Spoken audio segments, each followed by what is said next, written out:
이이세님께서 보내주신 사연입니다. 초등학교 때 신기 있던 친구. 안녕하세요. 최근에 왓썸님의 방송을 알게 되어 열심히 시청 중인 구독자입니다. 방송을 보다가 문득 제가 초등학교 때 직접 겪었던 이상한 일이 생각나서 용기 내어 사연을 쓰게 되었습니다. 우선 이야기하기 전 저희 가족은 아버지와 어머니, 언니, 그리고 저와 여동생 이렇게 5 식구입니다. 제가 초등학교 2학년 때쯤 어느 작은 마을에 이사를 오게 되었습니다. 이사하게 된 집은 바로 뒤에 산으로 통하는 숲이 있었고 작은 마당과 옥상이 있던 매우 낡은 집이었습니다. 그때 어렸던 저는 옥상과 마당이 있어 마냥 신이 나서 학교가 끝나면 집에 와 동생과 함께 옥상에 올라가서 그림을 그리고 놀았던 기억이 납니다. 그렇게 옥상에서 여느 때처럼 놀던 어느 날 그림을 그리다 말고 저는 집의 뒤쪽을 보게 되었습니다. 처음 보는 집의 뒤쪽엔 대나무 숲이 있었고 그리고 알 수 없는 무덤 2개가 있었습니다. 무덤엔 풀이 무성하게 자라 아무도 관리하고 있지 않은 것처럼 보였습니다. 그때 전 불길한 느낌이 들어 집의 뒤쪽은 잘 쳐다보지 않게 되었습니다. 그렇게 몇 달이 지나 저는 반에서 어떤 여자아이와 친해지게 되었죠. 저는 그 여자아이와 단둘이서만 다닐 정도로 무척 친했던 사이가 되었습니다. 그런데 어느 날 그 친구가 저에게 이런 말을 했습니다. 너 요즘에 그 집에서 이상한 일 일어나지 않아? 그 말을 들은 저는 그 친구가 저를 겁주려고 장난치는 것인 줄 알고 조금 화가 나서 아무 일 없는데? 라고 대답했습니다. 그 대답을 들은 친구가 조금 이상하다고 생각하는 듯 그래? 그럼 다행인데? 라고 의미심장한 대답을 했습니다. 저는 조금 어색함을 느꼈지만 장난이겠지 생각하며 대수롭지 않게 넘어갔습니다.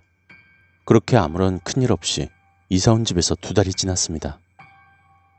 이때부터였나요? 점점 이상한 일이 하나 둘 일어났던 것으로 기억합니다. 어느 때처럼 동생과 옥상에 올라가서 해가 질 때까지 그림을 그리다 문득 집 뒤쪽을 보았는데 숲에 이상한 무언가가 떨어져 있었습니다. 궁금해서 전 그것을 자세히 보았죠.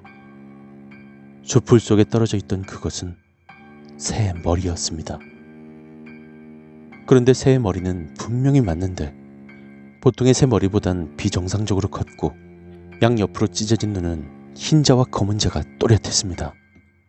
마치 사람의 눈처럼 말이죠. 초점 없는 그 눈이 저를 바라보고 있는 것만 같았습니다. 충격받은 저는 몇 초 동안 아무 말 없이 서 있다 알 수 없는 위험을 느끼곤 동생에게 소리쳤습니다. 야, 빨리 내려가자. 동생도 다급한 저의 모습을 보고 놀라서 서둘러 계단을 내려갔습니다. 그리고 동생과 어머니에게 이야기했더니 어머니께선 누가 제사 지내고 떨어뜨리고 갔나 보지. 신경 쓰지 마. 라며 믿지 않으시는 듯 했습니다. 그리고 다음날 학교가 끝나고 서둘러 집으로 와 옥상으로 올라가 숲의 뒤쪽을 보았습니다. 그런데 분명히 어젠 수많은 깃털이 주변에 떨어져 있었는데 깃털도 새 머리도 아무것도 없었습니다.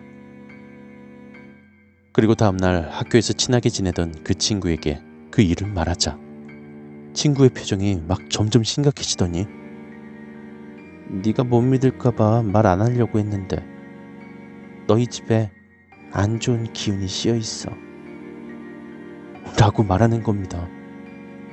고작 초등학생 2학년밖에 안 된 그 아이의 말이 한편으로는 이상했지만 원래 그 친구가 초등학교 2학년생 치고 이상하리 많지 어울리지 않는 단어도 많이 쓰던 아이여서 그 친구에게 다시 물어보았습니다. 넌 그걸 어떻게 알 수 있어? 친구는 약간의 대답을 망설이더니 자신의 어머니가 무당이라고 했습니다. 지금 너희 집에 여자 귀신이 있어. 진작에 알려줬어야 됐는데 이미 좀 늦은 것 같아. 라며 저희 어깨에 2 손을 올리고 평소와 다르게 심각한 얼굴로 말했습니다. 정말 무서워진 저는 그럼 어떻게 해야 돼? 그리고 뭐가 늦었다는 거야? 제발 알려줘. 라며 그 친구에게 울면서 말했던 기억이 납니다. 친구는 일단 침착하라며 우선 집의 대문 앞에 자신이 알려준 주문을 간절히 외우라고 했습니다.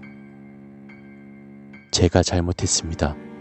이 생에 미련을 버리시고 성불해 주세요. 이렇게 10번을 외우라고 하더군요. 그리고 늦었다는 것은 저희 집에 안 좋은 일이 일어나는 것을 이미 막지 못했다는 것이라고 했습니다. 집에 돌아가는 길에 아무리 생각해도 저는 친구가 저에게 겁을 주려고 장난치려는 거겠지 하며 주문을 외지 않았습니다.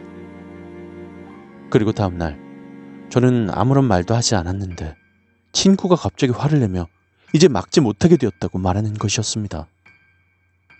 저도 친구에게 장난치지 말라면서 화를 내었고 며칠간 그 친구와 말을 하지 않게 되었습니다. 그리고 몇 주 뒤 저는 반에서 저와 집으로 가는 방향이 같은 남자아이와 함께 하교하게 되었습니다. 집에 가는 길엔 큰 도로가 있었는데 그때 당시에 횡단보도가 없어서 길을 건너가려면 차가 지나가지 않을 때 달려가야만 했죠. 남자아이는 제 손을 잡고서 급하게 뛰어갔습니다.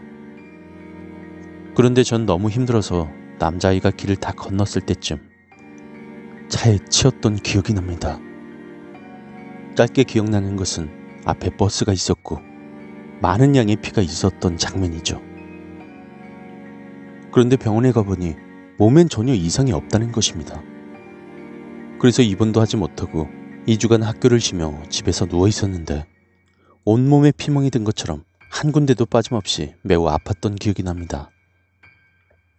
그리고 엎친 데 덮친 격으로 그날 저녁에 아버지가 집에 오시더니 다니시던 회사가 부도가 나게 되었다는 것입니다. 정말 있을 수 없는 이상한 전개였지만 실제로 있었던 일입니다. 그리고 며칠 뒤 동생이 학교에서 선생님의 물건을 훔쳤다며 몇 차례 집에 전화가 오게 되었습니다.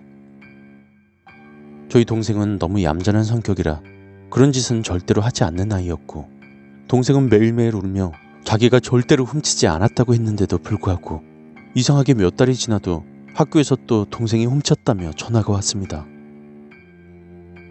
이렇게 이상한 일들이 계속되고 나서 부모님도 이상함을 눈치채셨는지 이사 온 지 1년 만에 다른 곳으로 다시 이사를 하게 되었습니다. 여기까지가 제가 말씀드리고 싶었던 사연입니다. 이 일은 정말로 제가 실제로 겪었던 기억에 뚜렷하게 남던 일이었습니다. 지금 생각해보니 그 친구도 소름이 돋습니다. 후에 이상한 일들이 또 있었는데요. 기회가 된다면 다음번에 또다시 제보하도록 하겠습니다.